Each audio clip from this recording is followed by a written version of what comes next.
Voilà, Facebookers, Facebookeuses, citoyens, citoyennes, étrangers, étrangères, voilà. Je sors du commissariat de la ville d'Aulnay-sous-Bois. Voilà, comme j'ai pu mettre en titre, l'heure est grave. Attendez, je sais pas quand même. Voilà. Quand j'ai pu mettre en titre, l'heure est grave. Voilà, il est dimanche. Comme vous avez pu voir, le mouvement de la Révolution est en marche. On travaille 7 jours sur 7, 24 heures sur 24. Car voilà, lorsqu'on fait une révolution, lorsqu'on a décidé de donner sa vie à la population, eh bien on assume. Voilà, l'heure elle est vraiment grave. Car ça fait exactement 2 ans qu'on court à l'échelle nationale afin de faire valoir les droits des personnes les plus démunies, les plus défavorisées de ce système. Voilà, moi à titre personnel, je suis originaire de la ville d'Aulnay-sous-Bois, des 3000. Voilà, j'étais un petit jeune homme de 14 ans, 30 ans. J'étais délinquant, voilà, je me suis débrouillé de moi-même. Car le système capitaliste ou la politique actuelle nous a toujours reflété à notre origine et à notre confession, mais jamais à notre nationalité. Voilà, à un moment donné, j'en ai eu marre de cette posture. J'en ai eu marre du fait qu'on n'arrive pas à s'émanciper en France. Avec Oumar Ndiaye, on a décidé exactement en janvier 2017 de créer un mouvement citoyen et politique. J'ai bien dit citoyen et politique, car à beau but et seule vocation de gommer les inégalités sociales, de prôner le savoir-vivre ensemble et le faire ensemble, mais surtout de prôner le réveil social, car au si on ne se réveille pas, on ne va jamais évoluer dans cette société. Et par rapport à ça, on a dénoncé des méfaits, ou du moins des prises de position politiques au sein de la ville d'Aulnay-sous-Bois qui n'étaient pas adaptées à la population. Par rapport à ça, la mairie d'Aulnay-sous-Bois s'est acharnée sur ma personne et m'a révoqué de la fonction publique. J'étais fonctionnaire pendant 10 ans, où j'avais un état de service irréprochable, où j'ai arrêté des guerres de quartier, où voilà, j'étais porté vers la population et j'ai jamais joué de quoi que ce soit avec la population que être sincère et vraiment essayer de prôner l'intérêt commun, l'intérêt général, et j'étais un agent exemplaire. Par rapport à tout ça, la mairie d'Aulnay-sous-Bois, j'ai entamé une procédure administrative auprès du tribunal de Montreuil. Et lors de cette saisie du tribunal administratif, vu que j'ai pas d'argent, eh ben j'ai tout fait tout seul. Moi, j'ai pas d'argent. Voilà, on a beaucoup d'affaires. Exactement, je passais près de 9 fois face à un juge, un magistrat du siège par rapport aux actions qu'on en passe à l'échelle nationale. Le dernier jugement, c'était face au ministre de l'Intérieur, M. Castaner, et face à Alliance Police Nationale, le syndicat majoritaire en France. J'ai plus d'argent. Je suis ruiné. Voilà. Donc, j'ai fait une démarche administrative seule. Et la mairie d'Aulnay-sous-Bois s'est permis de mettre sur le document administratif, regardez les 52 personnes, hein, c'est une mairie, hein. C'est incroyable, hein. La mairie d'Aulnay-sous-Bois qui a mis noir sur blanc, regardez, hein, noir sur blanc, en raison des mots et des lieux choisis jusqu'à provoquer des émeutes, et ce, d'autant plus lorsque se permet de remettre en cause la légitimité de la police municipale et de son directeur. Par suite, il est manifeste que la gravité des fautes commises par M. Traoré, compte tenu de leurs conséquences par le service, ne pouvait qu'appeler de la part de la ville d'Aulnay-sous-Bois le prononcé d'une sanction lourde, qui a été la révocation, qui a été ma révocation. Comment ils peuvent mettre noir sur blanc comme quoi j'ai provoqué des émeutes? Regardez, devant vous. Et, regardez, liste des productions des documents. Il n'y a aucun document qui réfère à un appel à l'émeute ou je sais pas. Il n'y a aucun, regardez, courrier de rappel, annexe. Ils ont fait que du copier-coller, mais ils saisissent du conseil de discipline, complémentaire adressé, mais il n'y a rien, recours gracieux, fiche de poste, voilà. Comment se fait-il qu'aujourd'hui en France, comment ça se fait qu'aujourd'hui en France, une municipalité quand même, on parle de la ville d'Aulnay-sous-Bois, 50e ville de France, 3e ville du département, peuvent se permettre clairement de mettre noir sur blanc une calomnie, une dénonciation calomnieuse aussi grave que ça. Car quand même, je suis marié, j'ai 3 enfants.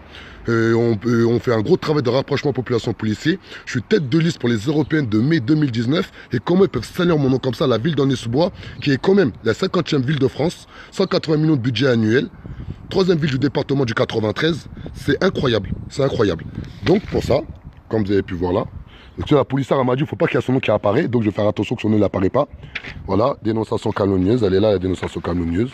Voilà, là on a porté plainte contre la mairie d'Aulnay-sous-Bois. Voilà, elle est là la plainte. Voilà, et cette plainte-là, elle est contre la mairie d'Aulnay-sous-Bois. Regardez, je sais pas, il ne faut pas voir le nom de la police. Voilà, mairie d'Aulnay-sous-Bois. Voilà, comme vous pouvez voir. Ensuite, vu que je ne sais pas ce qui se passe avec le mouvement de la Révolution est en marche, j'ai fait une plainte contre le président de la République, du moins contre l'Élysée. Comme vous avez pu voir, n'y a pas aussi longtemps que ça, on est parti, nous tous les mardis, on va devant l'Elysée, on va déposer des lettres sur tous les sujets qu'on mène à l'échelle nationale. Comme vous pouvez savoir, on a visité plus de 50 villes, on est identifié par plus de 500 000 personnes et on est dans le concret. Et par rapport à toutes les personnes qui nous font confiance, qu'on a accompagnées, eh ben on élabore des documents administratifs, soit on fait des dénonçations auprès de procureurs sur l'article 40 du Code de procédure pénale, soit on fait des dossiers administratifs qu'on dépose comme celui-ci. Exemple, regardez, je vais vous montrer un document. Désolé, il y a du vent. Il y a du vent, mes papiers s'envolent. Désolé. Je suis fatigué, je suis mort. Voilà, on court tous les jours. Vous avez bien vu, hier, on était à une mobilisation. Aujourd'hui, on fait une grosse réunion sur Paris par rapport au pôle de la multicontinentale. Mais voilà, à un moment donné, je vous rends compte. Voilà, car c'est très important qu'aujourd'hui, si nous, on a cette légitimité, c'est vous qui nous l'avez donné et personne d'autre. C'est la population qui nous a donné cette légitimité et personne d'autre. Donc, on tient à vous en remercier. Ensuite, par rapport au document qu'on fait, regardez, ce document-là, je vais vous montrer. Par rapport à la manifestation, on a fait une dénonciation auprès du procureur de la République. Voilà. Ça, exemple, faire montrer, voilà, les 80 personnes qui regardent en direct, on aime bien toujours salir la justice, mais là, je vous prouve par A plus B que la justice et la police a fait son travail. Vous prouvez par A plus B, les 73 personnes qui regardaient la vidéo en direct, que la police et la justice en France, lorsqu'on l'a saisie, a fait son travail. Vous avez vu ça? C'est qu'on dénonce exactement depuis mars 2018 de la malversation HLM par rapport à la ville d'Aulnay-sous-Bois. Ça, regardez bien, dénonciation article 40, alinéa 1, nanana.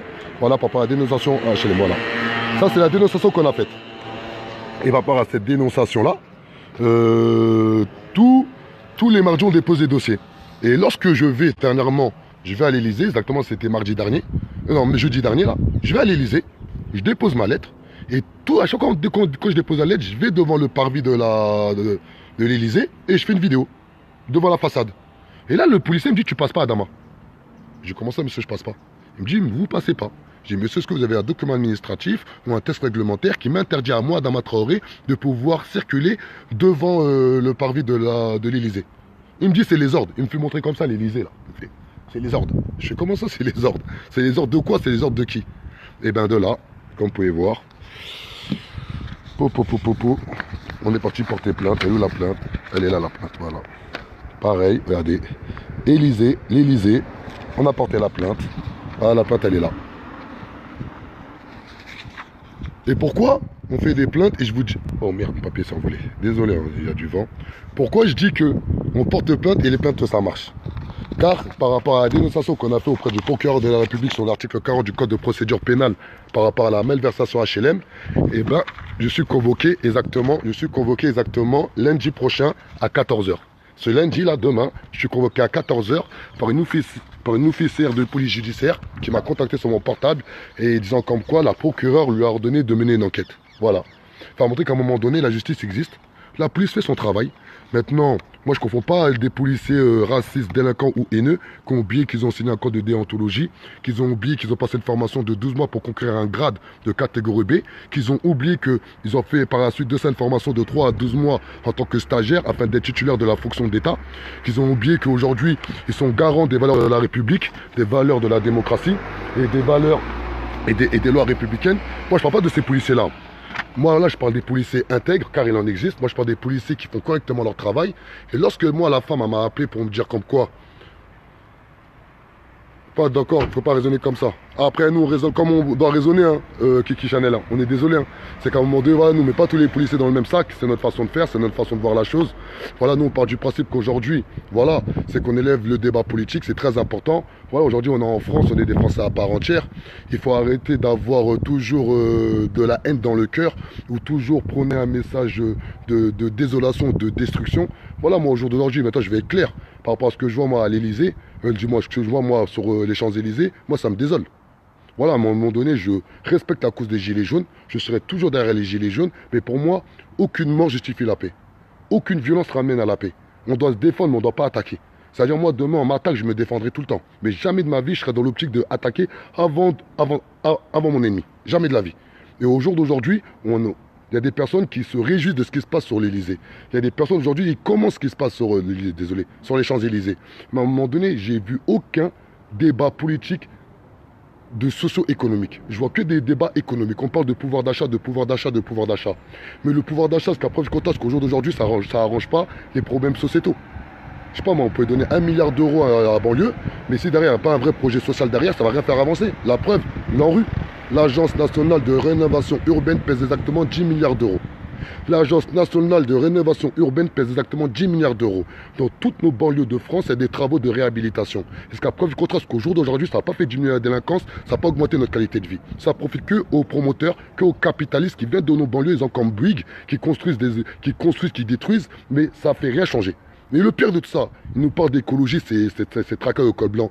Il nous parle de plans environnementaux. Il nous parle du réchauffement climatique. Mais cette tracaille au col blanc, ils ont réussi à créer des bâtiments jetables. Ils ont créé des bâtiments jetables alors que le béton est un des plus gros polluants. Le béton pollue plus que le gasoil. Oh, on est où maintenant? Donc, nous, le mouvement La Révolution est en marche. Vous avez bien vu cette vidéo, l'heure elle est grave, vous êtes 70 personnes en direct, je vous en remercie. Maintenant, si j'ai dit quelque chose qui vous déplaît, quelque chose que vous n'avez pas compris, quelque chose qui vous a heurté ou blessé, je m'en excuse.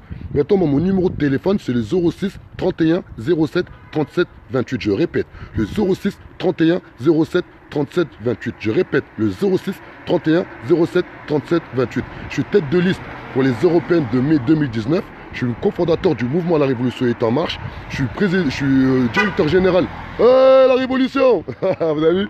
Voilà, les gens klaxonnent, ils donnent de la force, ça fait plaisir. Voilà, c'est que voilà, la révolution, c'est la population. Maintenant, nous, on n'a pas la prétention particulière de tout savoir sur tout, mais ce qu'on est sûr et certain, on est déterminé à gommer les inégalités sociales. Devant nous, il n'y a personne, dans le sens, c'est que le jour qu'on va comprendre que la banlieue, exactement, il y a 11 millions d'habitants, que les zones rurales de moins de 30 000 habitants, exactement 35 millions d'habitants, quand on va s'unir ensemble avec un vrai projet politique, avancer avec des vraies idéologies, essayer de comprendre c'est quoi la France. Car moi je suis français, je suis fier de l'être. Moi je suis fier de la France. Je connais l'histoire de Clovis, à Charlemagne, même Jeanne d'Arc, je connais l'histoire de Jeanne d'Arc, à Jean Baudin, à Jean-Jacques Rousseau, toute l'histoire. Moi je suis fier d'être français, je vous le dis clairement. Mais par contre, il y a une histoire noire de la France, c'est-à-dire la période esclavagiste, la période coloniale. À un moment donné, il faut la connaître pour ne pas reproduire les mêmes erreurs du passé. C'est tout simplement. La révolution est en marche. Désolé si j'ai parlé beaucoup, car cette vidéo est très importante. S'il vous plaît, partagez-la un maximum. Et je dis bien, personne ne pourra arrêter la révolution est en marche.